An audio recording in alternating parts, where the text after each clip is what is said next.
An expert panel has found that police and intelligence failed to protect lives and property during the deadly violence in July last year. President Cyril Ramaphosa has authored the release of a report probing government's response to the looting that cost lives and damage to infrastructure. The panel, led by Professor Afrika, Advocate Mojo Janku Gumbi and Silum Kosa Kupa, found that dysfunctional relationships between ministers and top officials in their departments impeded the flow of intelligence and also affected decision-making.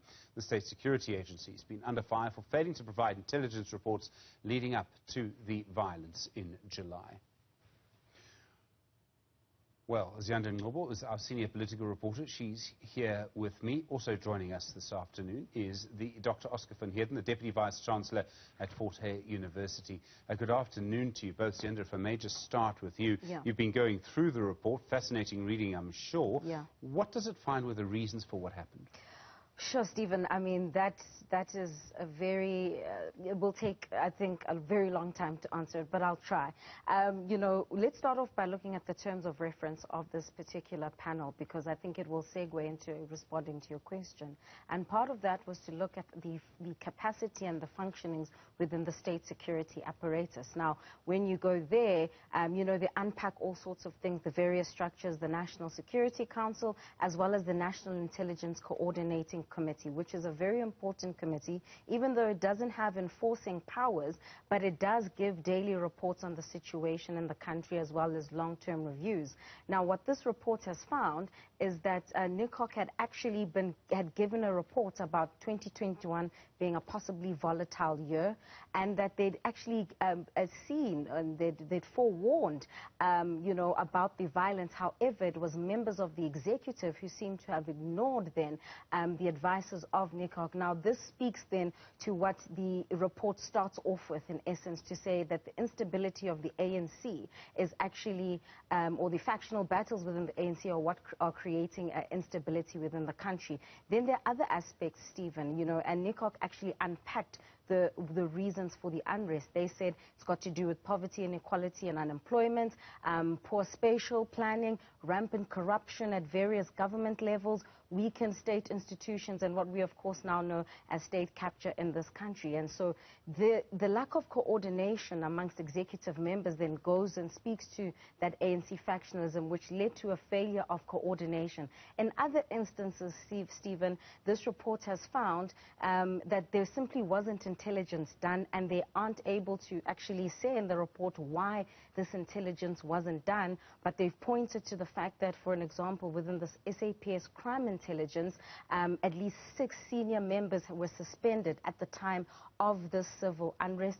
But they also look at how social media was used as an organizational tool then for, you know, this civil unrest. And of course, what we've been reporting is, you know, the unrest, or the arrest, I should say, of former President Jacob Zuma, and the days leading up to his arrest and the subsequent violence that unfolded. So it's a recipe of many factors combined that led to that civil unrest. And I think the biggest, you know, sticking point here is the state of the ANC, how it's affecting the state, and of course the shambolic state of our State Security Agency, which, by the way, you'll remember that in 2018 there was a high-level review report which was done by Dr. Sidney Mufamadi, and this report notes that there was only slight improvements from and implementation of the recommendations of that report, which was actually done in 2018.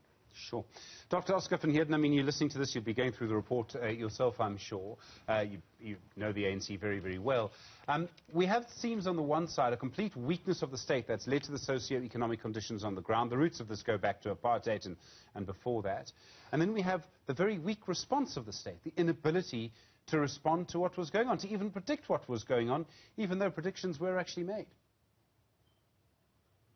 No, absolutely, Stephen. I mean, I just don't buy the input from the South African Police Service. I simply think that there we're talking of them trying to wash their hands, making all kinds of excuses, because the fact of the matter is that even though they try and claim that they had run out of tear gas and rubber bullets and all the necessary public order policing equipment, the truth of the matter is that hardly a shot was fired. They simply stood on the sidelines and looked at the unfolding of these unrest and looting. And the truth is that because, I firmly believe, because people saw in the first few days, remember this went on for 9 days. Now, in the first few days, first 2 to 3 days, people begin to observe that actually there isn't a response from the police services. There isn't a response from the defense force. And I think that's what encouraged some people to actually now go and participate, and hence the numbers grew as the days continued. So, for the police to say they were overwhelmed, I think that this is not the case. I think the one thing that Ziyanda is not mentioning, which is mentioned in the report towards the end, is also the infighting in the ruling party, the ANC, the factionalism in the ANC. Remember, it was started because a factional leader, Jacob Zuma, was sent to prison. And so we shouldn't forget about that element. And as we know, point that within the security of the ANC.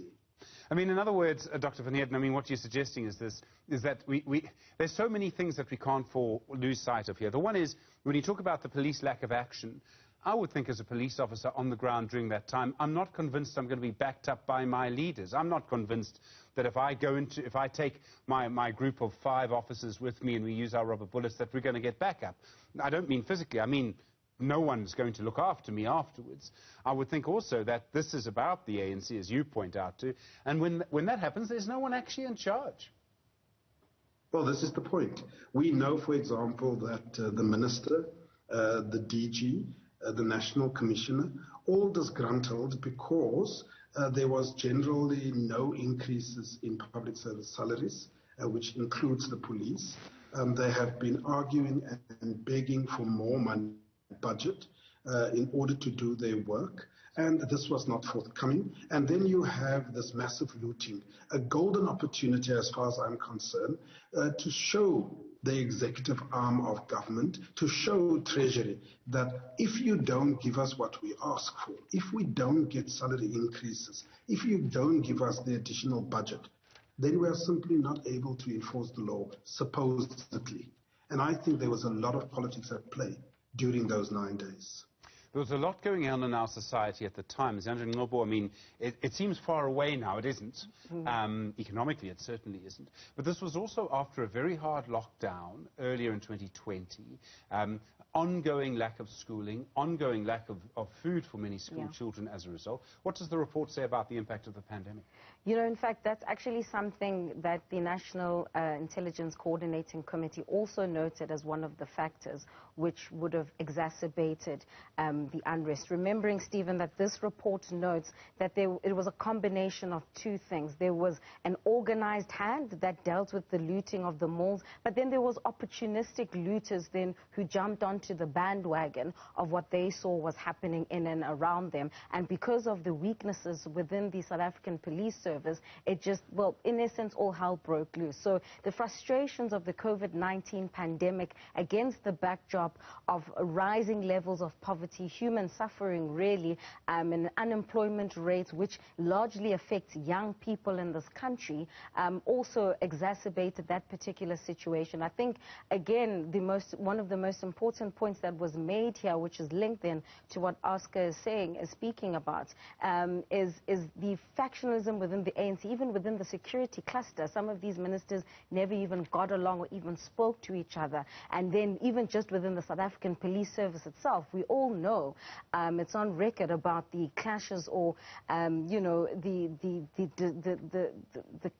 would say clashes actually between the police minister and his national police commissioner, who is responsible for operations. So the report also notes that the crime intelligence within SAPS itself was so dysfunctional that sometimes no intelligence was done, which means then that you also can't plan for operations on the ground. And Mr. Van Heerden is saying, well, he doesn't quite believe, the argument that they ran out of, weaponry or whatever they needed to combat this. But the report notes that the inefficiencies of the police to respond are actually multi-layered and they're deep-rooted in the politics of the ANC. And Dr. Van Heerden, we've been talking about weaknesses within the police service, well, I think for as long as I've been doing journalism, which is a very long time, and yet there seems to be no solution. We've been talking about our inequality for a long time. We've been talking about our unemployment, and it's been going up really since the 1970s. This brings me to the next question, which is what solutions are there? And I would have to start by saying that every single solution is going to take a lot of hard work by a lot of people.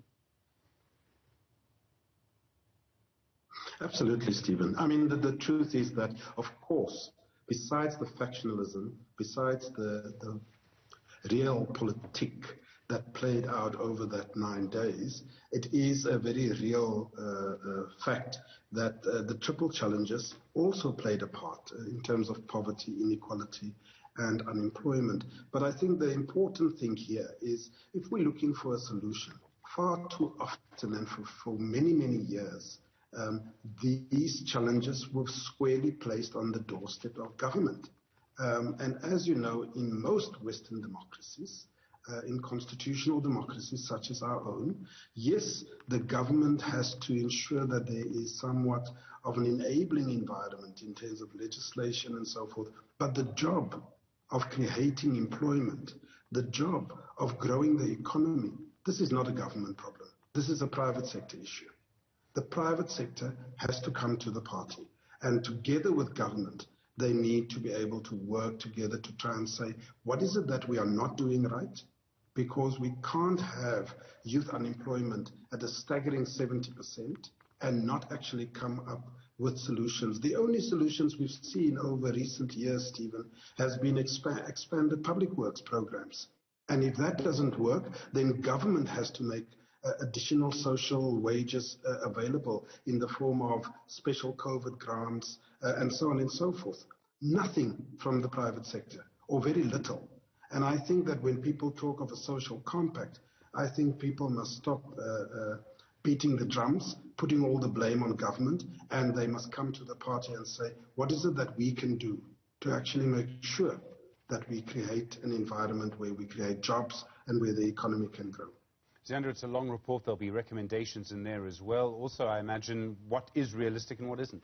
Absolutely, and I think it's important to note some of the limitations of the reports, which I found quite interesting that were stated just up front. So, this report states immediately that it's a fact-finding kind of panel and not an inquisitorial one, which means then that they wouldn't have had certain powers to subpoena certain witnesses or to get access to documents. So this is an important point then, because in essence, these three panel experts did not have access to classified documents from intelligence, and they couldn't then assess the quality of the intelligence, which is something that I think South Africans have been concerned about, to say what kind of intelligence was gathered, what was the collaboration, if at all, within these various structures within the security cluster, and who exactly is responsible for getting this intelligence to ensure that as citizens, we remain safe. So they do say that whilst they believe that their findings are valid because they used,